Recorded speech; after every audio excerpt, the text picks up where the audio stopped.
Aujourd'hui, je vous montre un tour de cartes inexplicable. Et honnêtement, ce tour fait totalement halluciner les gens. Tout repose sur l'intuition. Vous demandez à un spectateur « Je veux que tu coupes » et que tu utilises ton intuition pour voir si tu peux couper exactement la moitié du jeu. Le spectateur s'exécute et essaye de couper la moitié du jeu. Le magicien compte alors les cartes sur la table. 1, 2, 3, 4, 5, 6, 7, 8, 9, 10. 11, 12, 13, 14, 15, 16, 17, 18, 19, 20. 21, 22, 23, 24, 25, 26, 27. Donc, c'est pas tout à fait la moitié, mais tu as utilisé ton intuition et tu y étais presque. Le magicien explique ensuite au spectateur qu'il veut maintenant qu'il mélange ces deux paquets ensemble. Et c'est ce que fait le spectateur, il récupère les cartes et mélange franchement les cartes ensemble afin d'être sûr que toutes les cartes sont dans un ordre complètement aléatoire. Maintenant, le magicien lui explique qu'il va faire deux paquets égaux de 10 cartes.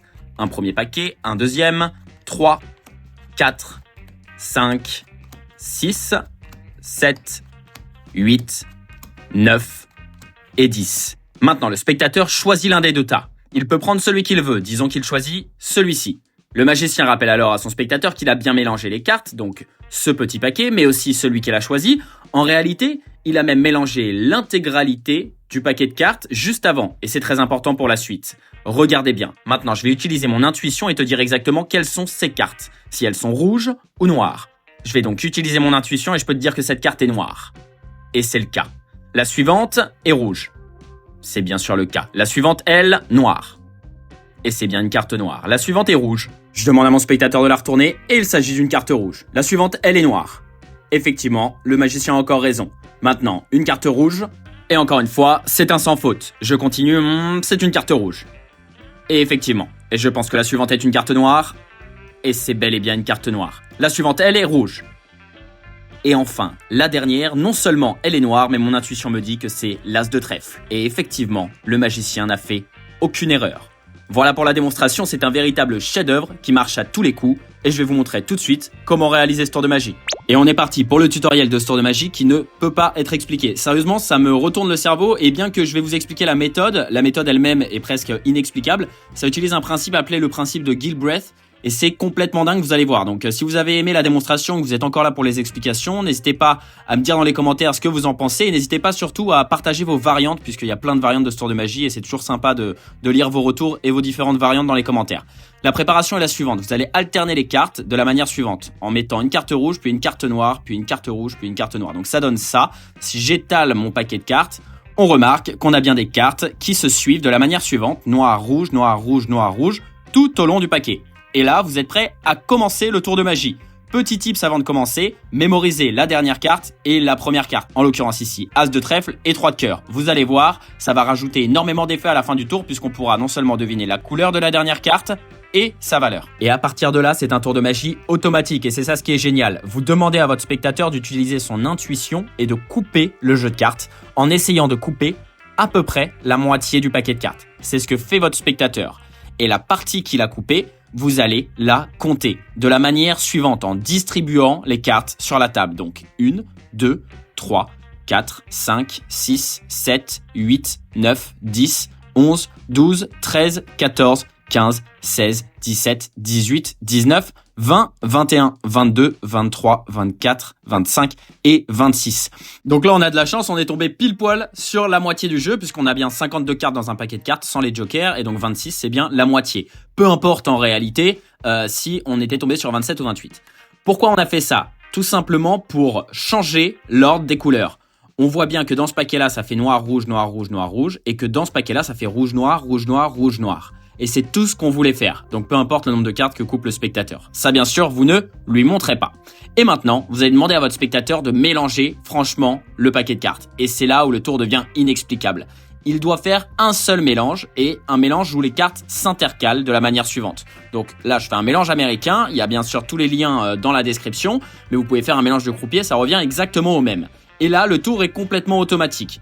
Vous allez distribuer 2 paquets de cartes de 10 cartes chacun. Mais commencez toujours à poser la première carte devant votre spectateur. Et ensuite, vous enchaînez de la manière suivante. Donc là, on est à 4, 5, 6, 7, 8, 9 et enfin la 10e carte dans les 2 autres paquets. Et maintenant, on va forcer ce paquet-là à notre spectateur. Rien de plus simple. Vous allez demander à votre spectateur de poser la main sur l'un des 2 tas. Mettons qu'il pose sa main ici, vous lui dites « Ok, top, eh bien ce tas-là, ce sera le tien ». S'il pose sa main ici, eh bien vous lui dites « Ok, tu récupères ce paquet-là ». Voilà, c'est un forçage de magicien, il n'y a rien de plus simple. On est sûr et certain qu'à la fin, il choisira ce paquet-là. Et là maintenant, vous récupérez votre paquet et vous allez l'éventailler de la manière suivante. Si vous ne savez pas faire ça, pas de souci, vous étalez tout simplement les cartes sur la table. L'idée ici, c'est de mémoriser la première carte. Ici, c'est le 5 de carreau. Ce sera notre carte clé, notre carte repère. Donc, on mémorise bien le 5 de carreau. Je vous le refais. Le spectateur a choisi son paquet, vous le récupérez.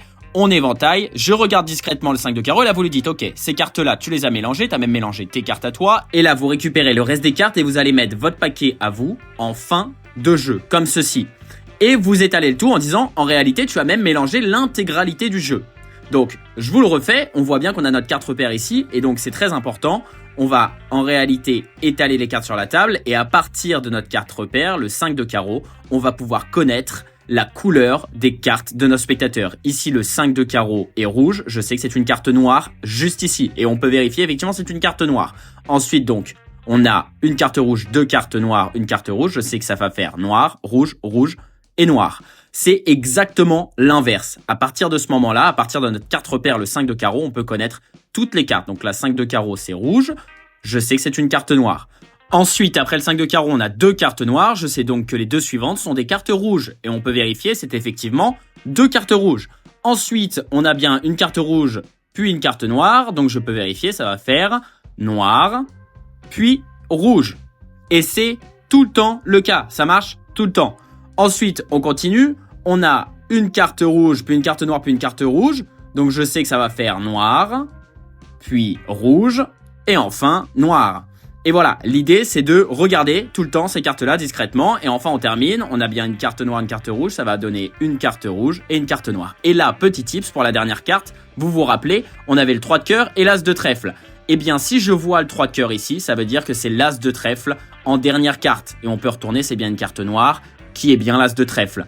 Et si par contre j'avais l'as de trèfle, eh bien ce serait exactement l'inverse, ça aurait été le 3 de cœur en dernière carte dans le paquet de notre spectateur. Donc je reprends à partir d'ici. Maintenant, l'idée c'est d'être fluide. Donc une fois que votre spectateur a bien choisi son paquet de cartes, du moins qu'on lui a forcé ce paquet de cartes là, vous éventaillez vos cartes et tout de suite vous dites ok, t'as mélangé ce petit paquet là. En réalité, tu as mélangé toutes les cartes. Et c'est très important de bien étaler les cartes, surtout vers la fin, afin d'avoir une bonne visibilité sur toutes les cartes se situant à la fin. Et là, pour augmenter l'effet, demandez à votre spectateur de récupérer son paquet de cartes. C'est lui qui va retourner les cartes pendant que vous êtes en train de les deviner. Ça va vraiment augmenter l'effet du tour. Donc, premier tips, étalez bien les cartes, surtout vers la fin, afin de bien voir la carte clé et toutes les cartes qui suivent.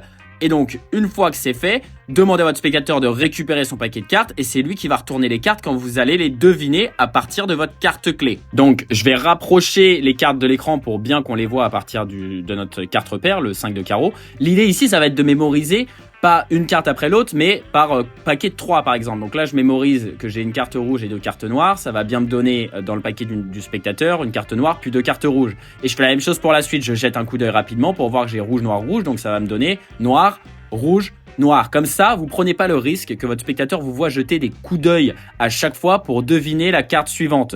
Donc, bien sûr, vous faites tout ça quand vous avez le paquet étalé sur la table de la manière suivante.